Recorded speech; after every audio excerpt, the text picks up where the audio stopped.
Welcome to Samba Samba. Enjoy the video. You start by confirming physical connections and basics.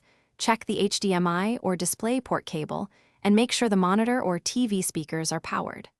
Once done, open Windows Sound Settings and select the Nvidia output if available, because Windows can default to another device.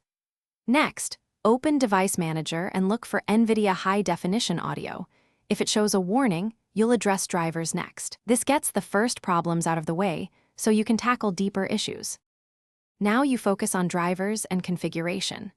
Download the latest Nvidia driver package and choose Custom with Clean Install so old audio drivers are removed. This fixes many conflicts. Then open the Nvidia Control Panel or the Windows Sound Format tab and set the proper sample rate and channel layout. Make sure to enable the GPU audio device. Once set, play a short test tone in Windows and check the monitor or TV's input settings to confirm sound is arriving and decoding correctly. Finish by rebooting and systematically swapping ports and cables. Sometimes ports fail, so try another HDMI or display port and test with a second display. If audio stopped after a Windows update, use rollback or system restore to a point when sound worked. Make sure chipset and motherboard audio drivers are current as well, because the OS routing can depend on them.